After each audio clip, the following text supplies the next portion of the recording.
Hello दोस्तों, आपके अपने चैनल SPA क्लासेज में स्वागत है। आज हम शेषफल के बारे में जानकारी लेना चाहेंगे। नंबर सिस्टम का ये पार्ट है। शेषफल कैसे ज्ञात किया जाता है और किसी संख्या में शेषफल कैसे आता है, देखिए बेसिक से बता रहे हैं।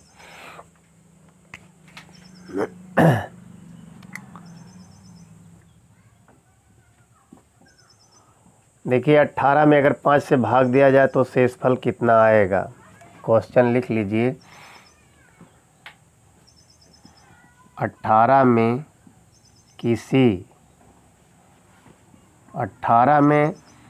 5 से 18 में 5 से भाग दिया जाए तो शेषफल क्या होगा।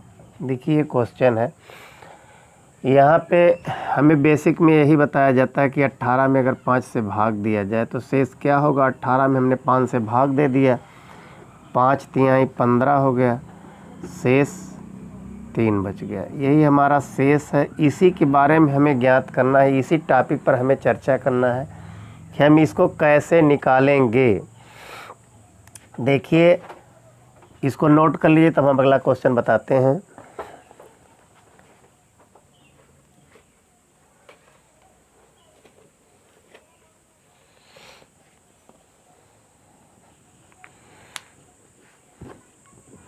हो गया नोट।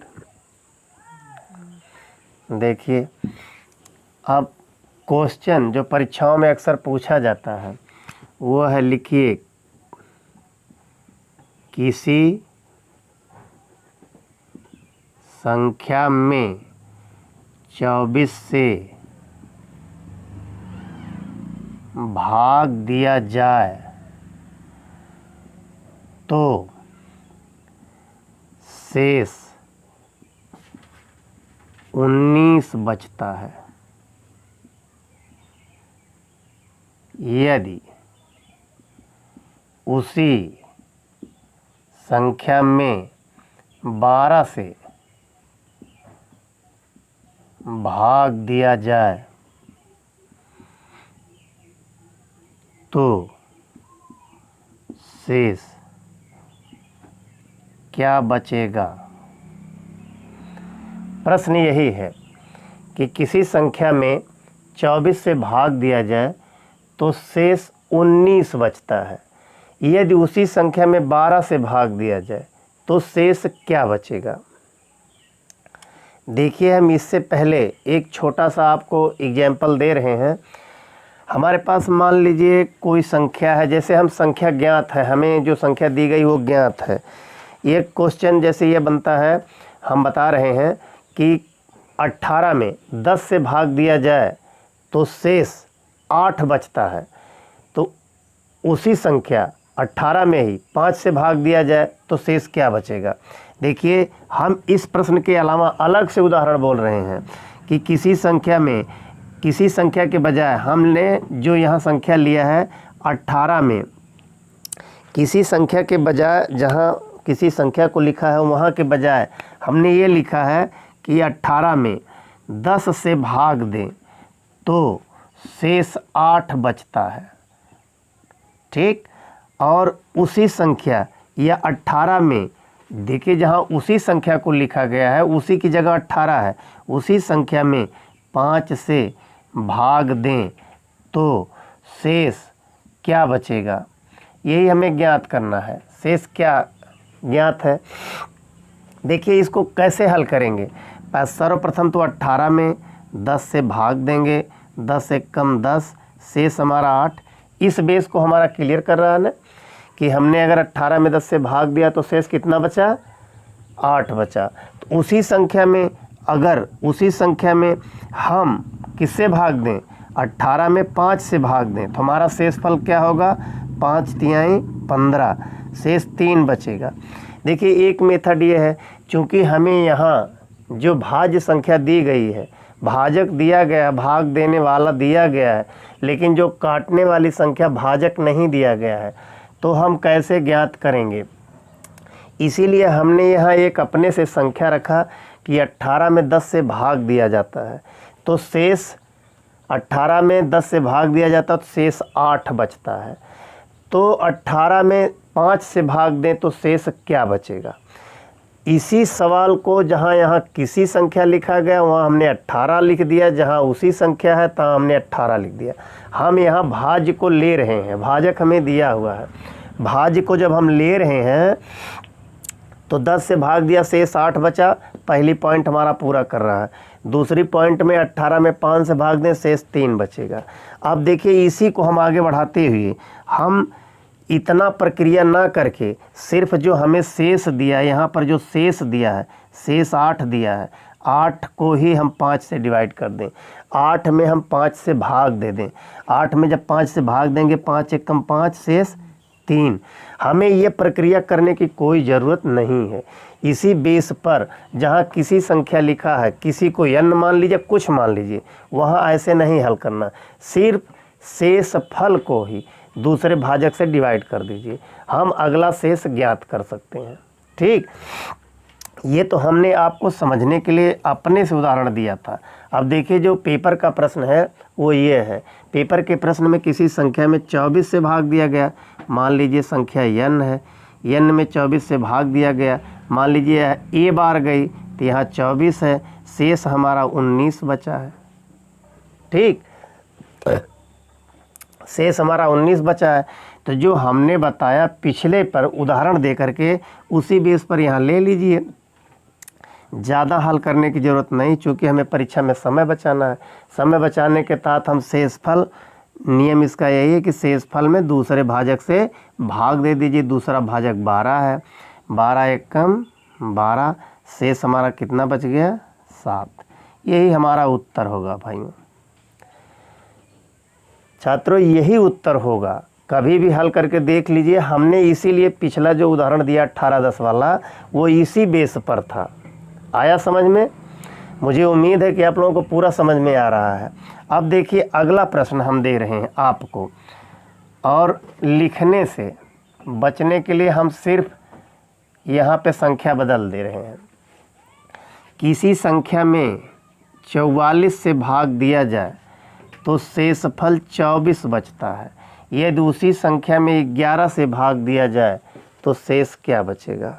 नोट कर लीजिए, किसी संख्या में 44 से भाग दिया जाता है तो शेष 11 बचता है, शेष 24 बचता है। किसी संख्या में 44 से भाग दिया जाता है तो शेष 24 बचता है। यदि उसी संख्या में 11 से भाग दिया जाए तो शेष क्या बचेगा। देखिए शेष ही हमें ज्ञात करना है, तो हमारा पहला शेष कितना है, 24 है। 11 से भाग दे दीजिए, 11 दूनी 22, शेष हमारा 2 बचा। देख रहे हैं आसान ट्रिक है ना। आसान ट्रिक होने के नाते आप लोगों को परीक्षा में बहुत मदद देगी। मुझे उम्मीद है कि आप सीख रहे हैं और समझ में आ भी रहा है। देखिए इसी के आधार पर मिटाकर हम एक प्रश्न और बनाते हैं। देखिए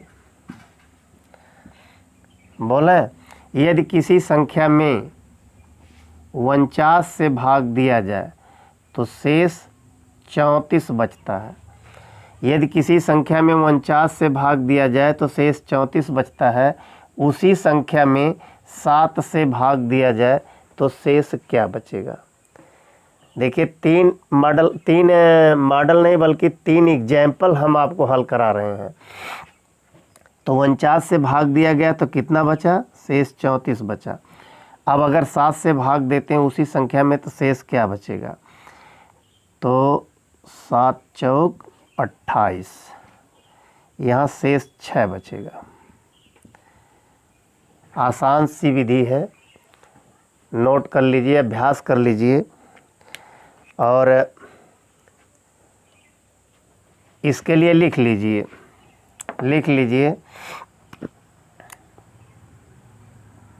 पहले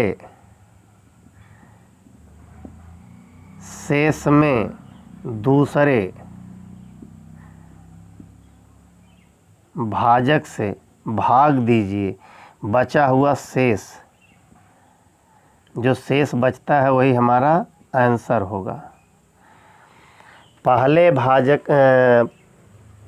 पहले शेष में दूसरे भाजक से भाग दीजिए, जो शेष बचता है वही हमारा उत्तर होगा। इसके लिए नोट लिख लीजिए। ऐसे प्रश्नों को हल करने के लिए नोट लिख लीजिए। नोट में पहली पॉइंट लिखिए, पहला भाजक दूसरे भाजक से विभाजित होना आवश्यक है। पहला भाजक दूसरे भाजक से विभाजित होना आवश्यक है। अब देखिए, यहाँ 49 पहला भाजक है, दूसरा भाजक 7 है। 49 और 7, अगर 49 को 7 से काटेंगे कट जाएगा, ठीक है। दूसरी पॉइंट लिख लीजिए, अगर पहला भाजक दूसरे भाजक से नहीं कट रहा है तो प्रश्न में शेषफल ज्ञात नहीं किया जा सकता। अगर पहला भाजक दूसरे भाजक से नहीं कट रहा है या नहीं विभाजित हो रहा है या नहीं डिवाइड हो रहा है तो शेषफल ज्ञात नहीं किया जा सकता, आंकड़े अपर्याप्त होंगे, ठीक है। आंकड़े अपर्याप्त होंगे। ये नोट हो गया। देखिए अगला प्रश्न क्या बनता है।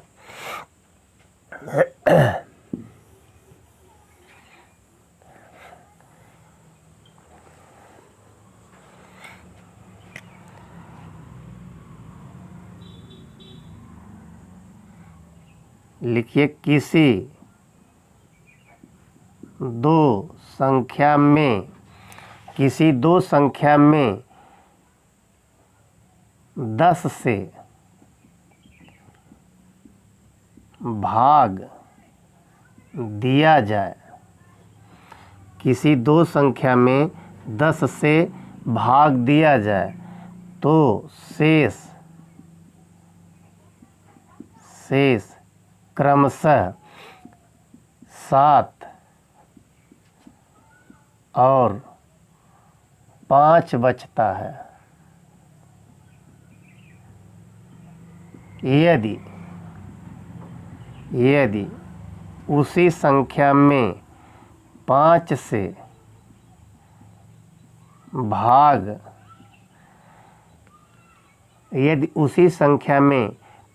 से भाग दिया जाए तो शेष क्या होगा। देखिए, पिछली बार प्रश्न में एक ही संख्या थी, उसमें भाग दिया जा रहा था। अब की बार 2 संख्या है, 2 संख्या में बारी बारी से भाग दिया जा रहा है। तो यहाँ पर दिया हुआ है कि किसी संख्या में 10 से भाग दिया जाए तो शेष 7 बचता है। तो यहाँ देखिए, जो हमने नियम लिखाया है कि पहला भाजक दूसरे भाजक से कटना चाहिए, तो यहाँ पहला भाजक 10 है, दूसरा भाजक 5 है, 5 से 10 कट रहा है, इसलिए नियम का फॉलो कर सकता है। 5 में अगर 7 में 5 से भाग देंगे तो 5 एक कम 5, शेष हमारा 2 बचा, ये हमारा उत्तर होगा।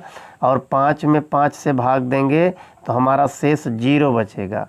तो हमारा उत्तर क्या होगा, 5 से भाग दिया जाएगा तो शेष 2 और 0 बचेगा। ये आया समझ में? मुझे उम्मीद है कि आप लोग समझ रहे हैं मेरी बात को। अब देखिए, नोट हो गया। देखिए यहाँ पर प्रश्न बनता है कि किसी 2 संख्या में 10 से भाग दिया जाए तो शेष 7 और 5 बचता है। यदि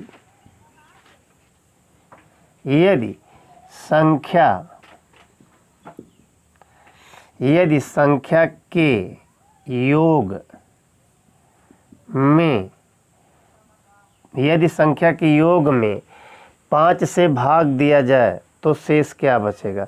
उस बार योग नहीं था, अब की बार दोनों संख्या को जोड़ दिया गया है, जोड़ने के बाद 5 से भाग दे रहा है, तो शेष क्या बचेगा।